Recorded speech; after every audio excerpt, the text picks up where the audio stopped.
मंगत लाल अपनी पत्नी शर्मीली और बेटी रूबी के साथ उदयपुर नगर में रहता था। पेशे से वो एक जमींदार था, लेकिन वो बहुत ही कंजूस और लालची किस्म का इंसान था। उसे पैसे और धन से कभी संतुष्टि नहीं होती थी।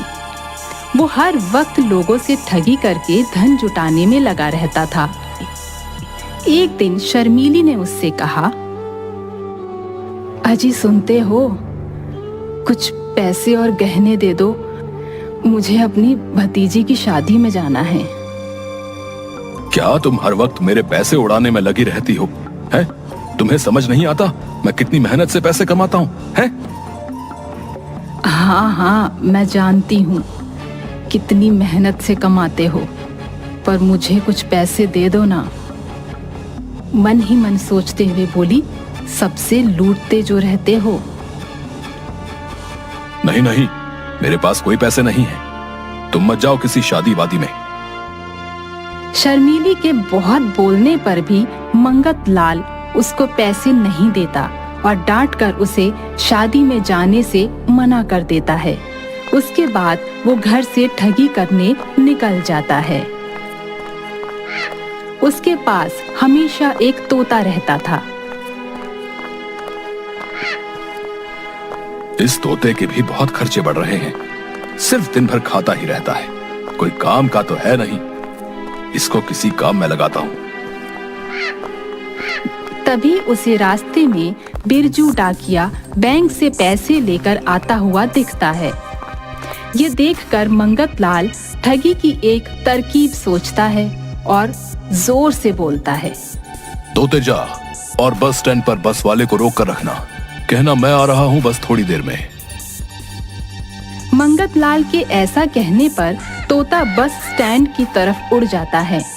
ये देखकर बिरजू को लगता है कि सच में ये तोता अपने मालिक का कहा मान रहा है। वाह भाई साहब, क्या ये तोता सच में तुम्हारा कहा मानता है? हाँ, ये मेरा दुलारा और आज्ञाकारी तोता है। ये तो मेरे बहुत काम का है, मैं साइकिल चला चला कर थक जाता हूँ, ये मेरा काम आसान कर देगा। आप क्या सोच रहे हैं? ये तोता खरीदने की कोशिश भी मत करना, क्योंकि ये मैं कभी नहीं दूंगा। ये मेरे बहुत काम का तोता है। ओ भाई, ये तोता प्लीज मुझे दे दो ना, मैं तुमको इसका सही दाम दूंगा। मंगत लाल साफ मना कर देता है। इससे बिरजू को और भी यकीन हो जाता है कि ये तोता सच में बहुत काम का होगा, इसलिए मंगत लाल नहीं देना चाहता है। फिर वो उसे थोड़ा ज्यादा पैसे देने को कहता है। भाई, मुझसे तुम इसके 200 रुपए ले लो और ये मुझे दे दो।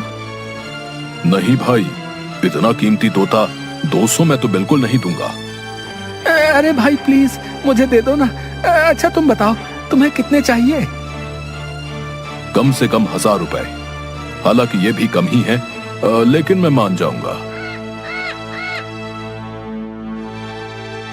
मंगत लाल के 1000 रुपए मांगने पर बिरजू थोड़ा सोचता है, लेकिन फिर तोते की काबिलियत को देखकर मान जाता है।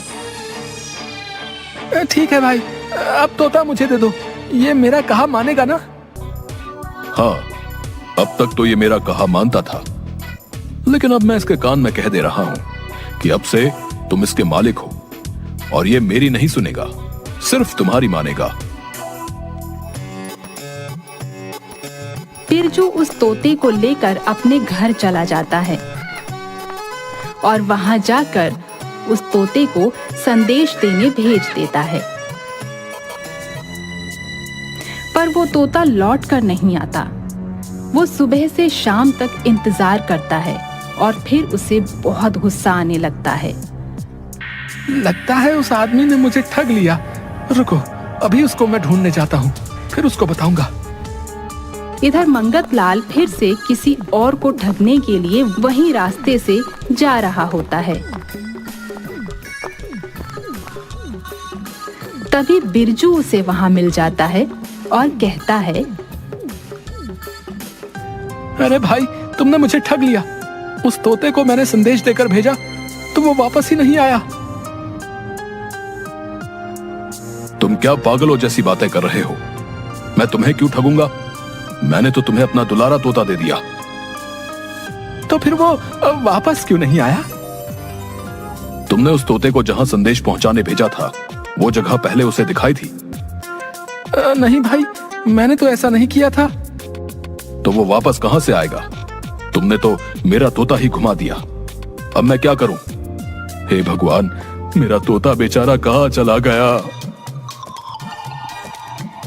मंगत लाल को ऐसे रोता देखकर बिरजू को उसकी बात पर यकीन हो जाता है और वो वहां से अपना उदास चेहरा लेकर चला जाता है। इधर मंगत लाल ठगी करके बहुत खुश होता है।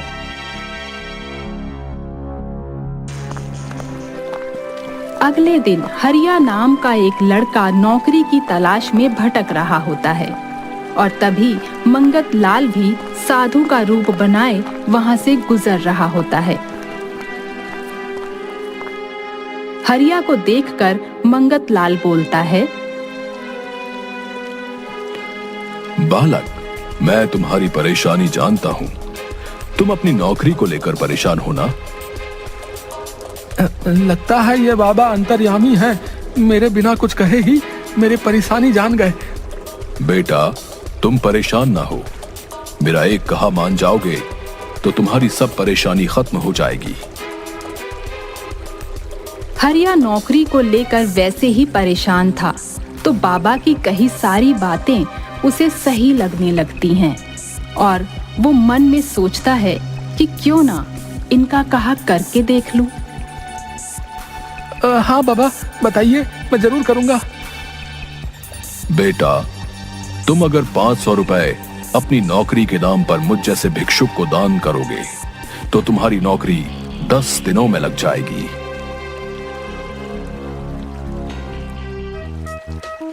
मंगत लाल के इतना कहने पर हरिया थोड़ा परेशान होता है, पर बाबा की बातें सही समझकर वो ऐसा करने के लिए तैयार हो जाता है।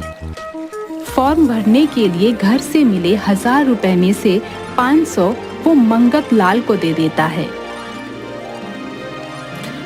ये लो बाबा 500, लेकिन मेरी नौकरी तो लग जाएगी ना? हाँ बेटा, जरूर 10 दिन बाद लग जाएगी। हरिया अपने घर की तरफ निकल जाता है और मंगत लाल उससे ठगी करके बड़ा खुश होकर अपने घर चला जाता है। 10 दिन बीत जाते हैं, लेकिन हरिया की कोई नौकरी नहीं लगती। वो गली गली उस बाबा को ढूंढता है, लेकिन वो असली बाबा हो तभी तो कहीं दिखे, वो उसको कहीं नहीं मिलता। फिर एक दिन एक बिल्डर उसके गांव में आता है। वो सभी लोगों को अपना ऑफर बताता है। आप लोगों के लिए सुनहरा ऑफर है। आप लोग मुझे 1 लाख रुपए देंगे तो मैं बस 6 महीनों में 1 लाख पर 10,000 इंटरेस्ट दूंगा। क्या तुम सच में इतना बड़ा ऑफर दे रहे हो? कहीं तुम धोखा तो नहीं दोगे? नहीं साहब, मैं धोखा नहीं दूंगा। आप मेरा चेक ले सकते हैं, मैं साइन करके दूंगा। बिल्डर के ऐसा कहने पर मंगत लाल को बड़ा लालच आ जाता है। मैं कुछ पैसे देकर देखता हूँ। मंगत लाल बिल्डर को 5 लाख देता है। फिर जब 6 महीने बीत जाते हैं तो उसे बड़ा ही अच्छा रिटर्न मिलता है। फिर ये तरीका जानकर मंगत लाल भी दूसरे गांव में जाकर ऐसे ही लोगों से बहुत सारे पैसे इकट्ठा करके एक बैंक का चेक साइन कर लोगों को दे देता है। फिर घर आकर पैसे गिनता है। आपको इतने सारे पैसे कहाँ से मिल गए? मैं पैसे मांगती हूँ तो आप मुझे नहीं देते। अब तुम मेरे पैसे को नजर लगा रही हो, हैं? मेरी इतनी अच्छी आमदनी हो रही है, अब चलो जाओ यहाँ से, हैं? मंगत लाल अपनी पत्नी को डांट कर भगा देता है। जैसे ही लोगों को दिया हुआ समय पूरा होता है तो वो अपना बैंक खाता बंद करवा देता है। फिर वो लोग उस खाते से पैसे नहीं निकाल पाते। और मंगत लाल की बहुत खोज करते हैं, लेकिन वो उन्हें नहीं मिलता।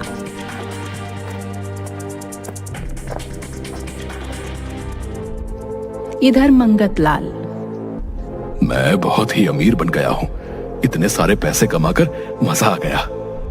कुछ ही दिन बीतते हैं और दूसरे गांव में वही बिल्डर जाता है तो सभी गांव वाले उसे पकड़ के मारने लगते हैं और उसे ये सारी बात बताते हैं। मैंने तो ऐसा नहीं किया ना। मैं तो सच में आप लोगों को पैसे देने की बात कर रहा हूँ। लेकिन गांव वालों को उस पर विश्वास नहीं होता और बिल्डर समझ जाता है कि उसके इस तरीके का कोई गलत फायदा उठाकर लोगों को लूट रहा है। मैं उसी गांव जाता हूँ जहां पहले ये स्कीम चलाई थी और उस व्यक्ति को ढूंढकर उसे चूना लगाता हूँ। बिल्डर उदयपुर गांव में आता है। पैसों से माला माल हुआ मंगत लाल लोन देने के पोस्टर लिए रास्ते से जा रहा होता है।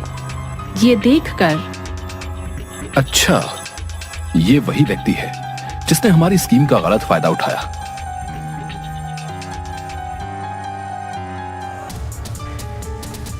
रुको सर, हम आपके लिए फिर एक नया ऑफर लाए हैं। हाँ, जल्दी बताओ क्या ऑफर लाए हो। सर, अब केवल 1 महीने में आपको 1 लाख पर 20,000 रुपए मिलेंगे। ये ऑफर बस कुछ ही दिन के लिए है। ये तो बड़ा ही अच्छा ऑफर है। रुको, मैं सारी जमीन और धन को इसमें लगा देता हूँ। कुछ ही महीनों में इतने पैसे कमाकर अपनी बेटी की अच्छे घर में शादी करूंगा और मैं बहुत अमीर भी हो जाऊंगा। मंगत लाल बहुत ही खुशी से अपने घर आता है और अपनी जमीन के सारे कागजात और रुपए ले जाकर उस बिल्डर को दे देता है और बिल्डर से चेक साइन करा लेता है। आपका इतना बड़ा इन्वेस्टमेंट करने के लिए धन्यवाद। आपको बहुत ही ज्यादा अच्छा रिटर्न मिलेगा। दिल थाम कर बैठे रहिएगा। फिर बिल्डर चला जाता है और जाकर वो बैंक खाता बंद करवा देता है।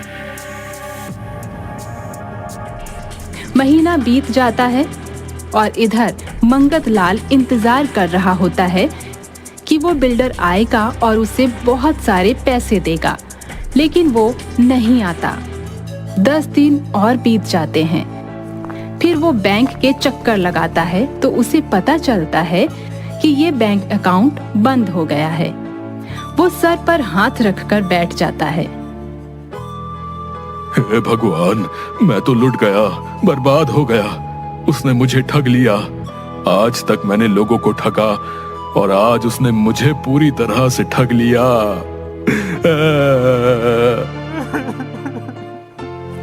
मंगत लाल रोते रोते घर आता है। उसकी बेटी और पत्नी शर्मिली उसका उदास चेहरा देखकर पूछती हैं, तो वो सारी कहानी बताता है। बहुत ही अच्छा हुआ। आप जैसे लोगों के साथ ऐसा ही होना चाहिए। हम अब घर छोड़कर जा रहे हैं। मैं तुम्हारे साथ अब कभी नहीं रहूंगी। नहीं नहीं, मुझे अकेला छोड़कर मत जाओ। मुझे माफ कर दो।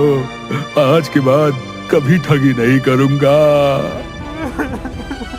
मंगत लाल अपनी पत्नी और बेटी को रोकता है, लेकिन वो उसे छोड़कर चली जाती हैं। मंगत लाल को अपने किए पर बहुत पछतावा होता है और वो सोचता है कि फिर वो कभी ऐसा नहीं करेगा। सीख: हमें कभी भी किसी को धोखा देकर पैसे नहीं कमाने चाहिए।